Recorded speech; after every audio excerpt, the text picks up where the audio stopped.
But your podcast doesn't have to, and it shouldn't stop with storytelling. In fact, I think you're only getting the full advantage of podcasting if you're intentionally and thoughtfully weaving in calls to action. Hey, my name is Jenna Kutcher, and I am obsessed with all things business, marketing, numbers, and helping you to navigate both the messy and the magical seasons of this thing called life. I'm a small town mama who took a $300 camera, grew a successful photo biz, and now I work from home and run a 7-figure online business. I teach you the tried and true secrets to building a career you adore. Shy away from the real talk? No way. Money, hardship, growth, loss, and marketing are all topics we discuss here. Think of this as your one-stop shop for happy hour with a gal pal mixed with business school. Pull up a seat, make sure you're cozy, and get ready to be challenged and encouraged while you learn. This is the Goal Digger Podcast. Have you ever had that fleeting thought pop into your mind about starting your own podcast? If you're a fan of podcasts of any kind, and if you're listening to this, I'm assuming you are, then you've probably considered it at least once or twice. And I fully think it's a totally amazing, valid, and worthwhile consideration for you. Podcasting has been an instrumental part of my business, my brand, and my overall growth. It's allowed me to create new relationships, interview incredible humans, and dig deeper into topics I've wanted to learn about.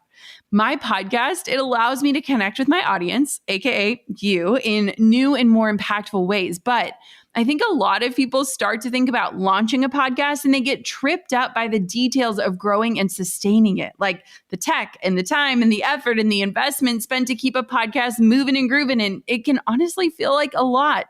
And just those thoughts can quickly begin to overwhelm and crowd out the benefits that podcasting can deliver, which I honestly believe are beyond worth the roadblocks or growing pains that come with simply starting one. So instead of focusing on growing the podcast, focus on having your podcast grow your business. That's right. If you already have an established business, no matter how new or old it is, a podcast can be an incredible way to continue serving your audience in new and more intimate ways. For me, that aha moment came when I was listening to my friend Amy Porterfield's podcast while I was in the shower, and she was talking about a promotion coming up for one of her programs. And I was like, oh my gosh, I cannot wait to sign up for her course. I didn't even know what she was selling, but I was so ready. And that moment made me realize that she had become this trusted mentor and voice in my life over the past few months without even knowing that I existed and without me having to pay her a single penny. And Amy teaches on this all the time too. Like, if that's what someone's giving away for free, think about it. Just imagine what that paid product might look like and cover. Podcasting allows you to form a relationship with your audience focused on serving so that there's a foundation to sell when the time comes for your next launch or product reveal. Literally, while I was still in the shower, I had this massive realization. I reached my hand out of the shower, grabbed my phone, and voice texted my one employee at the time, Caitlin, to say, hey, I think that I'm going to start a podcast. At the time, it was literally just me and Caitlin working on my business, which at that time was mainly just a wedding photography business serving a side of education. I didn't have a producer or a manager or a big team behind me. I didn't have any radio background or podcasting experience whatsoever. Didn't have know-how or education in this arena, but I just wanted to experiment with starting a podcast to see how it would work and how it could support my overall brand. And honestly, I kind of just wanted to see if I would even enjoy it, which, spoiler alert, I did.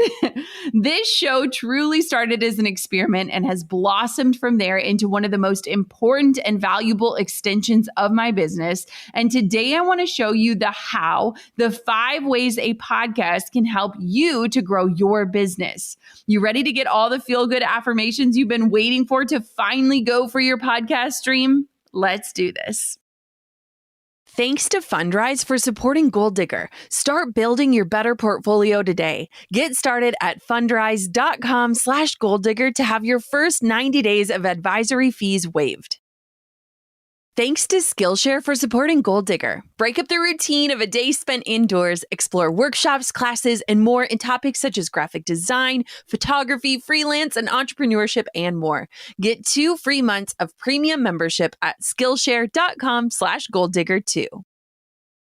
Number one, a podcast grows your trust with your audience. So first things first, the biggest reason podcasting can support your business has less to do with the actual podcast itself and more to do with your relationship with your audience, your followers, listeners, or whoever you're attracting to tune in. There's only so much you can do with still images and static posts and Instagram stories and ads. Those things are great as more of this introduction or the handshake to who you are and what you do. Like they basically dip people's toes into what you're all about, but hearing someone's voice consistently and allowing them into your space, into your life is this huge way to develop that know, like, trust factor beyond what photos and captions can ever do. Maybe you're thinking, well, video would be great here too. Yes, it would be. But certain people like me do not want to be in front of a camera all day and don't have the bandwidth to edit and produce videos every single week. So for me, being able to deepen that connection with my listeners while recording in a closet in my sweatpants is way more my jam. I love that meme of the girl. She's sitting by herself next to an ad on a wall that shows two other women laughing and enjoying themselves. And the girl not in the ad is laughing and acting like she's hanging out with these people. And it says, me, when I listen to my favorite podcast. Do you know the meme I'm talking about? It always makes me laugh because I so get it. That is so me. I'm like, yep, nodding along. I got you. I love that when I listen to my shows. And the podcast that we turn to when we have questions or we want to learn something or even just want to be entertained for an hour while we do the laundry become much more than just voices in our ears. It also creates a sort of trusting friendship between you and the listener and the host as you invite that person into the structure and routines of your day. When you move into that host position and become a go-to expert or voice in your industry, you'll be able to build that same sort of connection and relationship with your listeners. It allows you to serve people at this different level that isn't possible on social media alone, and that is highly invaluable in the business world. Number two, a podcast can be a great email list builder. I think most people think of podcasts as a medium for stories and interviews and sharing insight and advice, and they are all of that and then some. But your podcast doesn't have to, and it shouldn't stop with storytelling. In fact, I think you're only getting the full advantage of podcasting if you're intentionally and thoughtfully weaving in calls to action, specifically call to actions that will lead to longer-term relationships, like encouraging your listeners to sign up for your email list. If you're strategic with how you start your podcast, how you direct people, and what kinds of calls to action you use, it's a really great way to get people off of the airwaves and onto your email list so that you can continue serving them there. With podcasting, you don't have direct access to your listeners, so it's super important to invite them off of their listening platforms into a place that you can reach them easier. Now, that doesn't just mean you say, by the way, join my email list at yourbusinessname.com. Even though signing up for an email list is free, if there's absolutely no incentive, people won't really care or take action on it. You want to really think through thoughtfully how you can incorporate your calls to action into your episodes. Maybe you have a freebie that would complement the topic of the episode well and that people can download in exchange for giving you their email address. Could you create bonus content, a checklist, access to something special, a Facebook community? Try to keep it aligned with the topic of the show and invite people off of the airwaves and into the inbox. Point to how they can easily get their hands on the resource and talk less about the features of the freebie and more about the promise and end result of accessing it. Features such as something along the line of 7 pages of social media tips are a lot less enticing than sharing the promise, which might be something like learn how to own your social media presence with confidence with less than an hour of work or effort each week. When was the last time you created something for yourself? I see creativity as both a way to expand my business, but it's way more than that. Especially now, creativity feels like an act of self-care. With all the time spent indoors, I'm giving myself permission to explore my creativity with Skillshare. Skillshare is an online learning community with thousands of inspiring classes for creative and curious people. Explore new skills, deepen existing passions, and get lost in creativity. These lessons can help you stay inspired, express yourself, and introduce you to a community of millions. While there are seasons I want to take classes in productivity and entrepreneurship, like the Presentation Essentials class taught by Simon Sinek, there are also those days where I just need a creative distraction, like the Modern Watercolor Techniques class. Watercolor used to be such a major hobby of mine, and I'm so excited that Skillshare can lead me back into it. Explore your creativity and get 2 free months of premium membership at Skillshare.com/goaldigger2. That's 2 whole months of unlimited access to thousands of classes for free. Get started and join today by heading to Skillshare.com/goaldigger2. That's 2 free months of unlimited access to thousands of classes at Skillshare.com/goaldigger and the number 2. We've heard for years that it's important to have a diversified portfolio, stocks, bonds, mutual funds, that kind of thing. But if you've ever looked at a breakdown of the most successful portfolios, you'll typically see a diversified set of real estate. So why isn't it one of the first asset classes you consider when you're looking to diversify? Simple. It hasn't been available to all investors until now, thanks to Fundrise. Fundrise is an investing platform that makes investing in high quality, high potential real estate as easy as investing in your favorite stock or mutual fund. Whether you're looking to add stable cash flow via dividends or prefer long-term growth through appreciation, Fundrise has you covered. Fundrise's team of real estate professionals carefully vets and actively manages all of their real estate projects. And with their easy-to-use website, you can track your portfolio's performance and watch as properties across the country are acquired, improved, and operated via asset updates.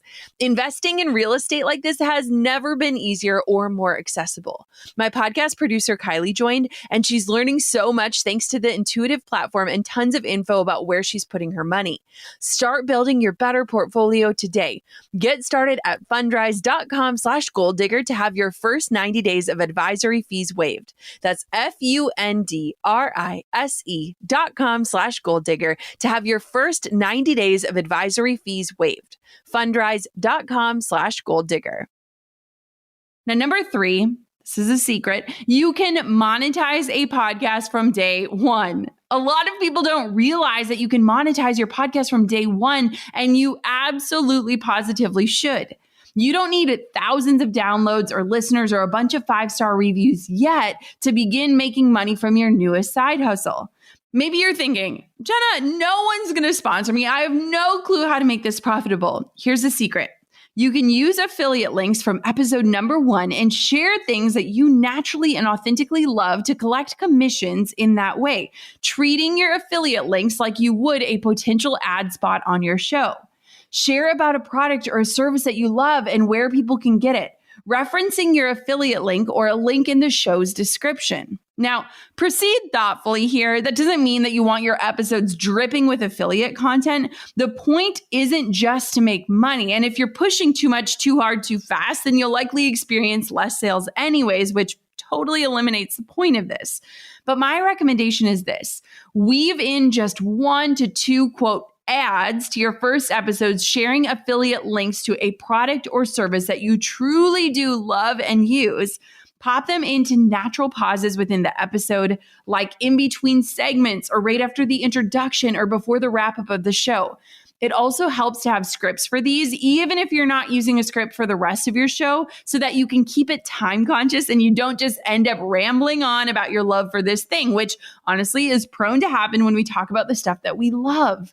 Hit on a few points of how it's useful or beneficial in your life, drop the code, and bam, you are on to the rest of the show. Now, the mistake I made when I first started this show was that instead of doing affiliate links, I partnered with an incredible company that I still 100% use and love, HoneyBook, and we did a set rate that literally just covered the editing of the show to help me get it off the ground. And while it was a huge help in launching the show and it eased my concerns of the extra outsourcing necessary, I kind of wish I had instead focused on the affiliate approach, because even if just 1 or 2 people signed up using my link, I likely would have made more money than just that flat rate that I did at the beginning. Now, it's important to be thoughtful about your early episodes. Even today, years later, people still go back to those initial episodes and listen from the beginning. So setting it up right from the get-go can be long-term dividends in the world of podcasting. In following this recommendation, you're literally setting yourself up for success from the jump, and it's good social proof to eventually hand off to potential sponsors down the line when you've grown and you want to do more official ad spots. You don't have to wait for some big breakthrough to experience monetary benefits of podcasting. So start early with affiliates and continue on from there. Number 4, podcasting can support your launches. One of the major ways podcasting can directly impact your business is through supporting your launches. It really helps in the pre-launch phase of launching, specifically when you're wanting to warm people up to new ideas or concepts in your product or service. You can test out ideas, introduce future concepts, and give glimpses of what your audience can learn or experience more in depth with your next paid offer. It's this way to gauge interest, teach new ideas, and start to help your listeners understand how your tactics, strategies, and techniques can apply to them. Before any launch nowadays, my team and I spend some time prepping all of our content across platforms so that it answers the biggest questions my audience might have about what's to come. Before they have a chance to even realize their own questions, this is a huge way to serve them exactly where they're at. By familiarizing your people with concepts and ideas from your soon-to-come launch, they'll have this deeper understanding of the benefits of your offer when the cart actually opens, and they have the opportunity to invest in the more conclusive materials. Now, number 5, podcasts are a huge connection builder. Let's be honest. In the business world, connections are everything, even more so in these days in the digital space when so much is changing in the world. Imagine being able to interview your heroes, other experts, people you admire, your peers in the space. Through podcasting, you can gain access to the minds, the knowledge, the know-how, and the experts in your arena or in industries that interest you just by giving them a chance to share their story on your show. And the best part, you can foster these relationships from the comfort and safety of your own home, no travel required, and maybe you choose to record in your closet if that's where you end up recording for peace and quiet like I sometimes do. You basically get to share an opportunity and your platform with someone else, and that is a huge honor for so many people. Along with that, you may gain access to their audience if they share their interview, so it can be a huge win-win situation for you both, and it can be a potential opportunity for exposure for everyone involved. Podcasting has been a huge way that I've grown my network, and I've been able to meet new people and build true relationships and support my guests in their endeavors as well. Like, it opens doors and allows you to learn and grow and get around people you maybe never would have been with in a room otherwise, just as much as you'll be leading and teaching your listeners. The opportunities are literally endless with podcasting when you have a business and you want to use it as an extension and an expansion of your brand. My random stroke of inspiration in a shower turned out to be one of the best moves for my business and for my life. And I have no doubt that you'll experience the power of podcasting if you decide to give it a try. It certainly takes some effort and planning, but I 100% believe the energy poured into a podcast is worth your while tenfold. You get to expand your network, create a more trusting and deep relationship with your audience, have another source of income from the jump, not to mention it is a fabulous way to grow your email list and prep for any and all upcoming launches and events. I mean, I guess you could say I'm sort of podcasting's number one fan, but rightfully so. I fully believe that starting a podcast can transform and expand your business and take you to the next level with just a microphone and some compelling words. If you've been waiting for a sign to jump into the podcasting world, consider this as it. A whole lot of opportunity is waiting for you on the other side. I think it's time for you to hit record. Until next time, gold diggers, keep on digging your biggest goals. And thank you so much for hitting play on another episode of the Gold Digger Podcast. I'm over here giving you a virtual high five because you just finished another episode of the Gold Digger Podcast. Did that go by way too fast for anyone else? If you want more, head over to golddiggerpodcast.com for show notes and all the discount codes from today's sponsors. And if you're looking for a new crew of movers and shakers like you to bounce ideas and ask questions, be sure to join my exclusive community for gold diggers on Facebook. The link's waiting for you at golddiggerpodcast.com.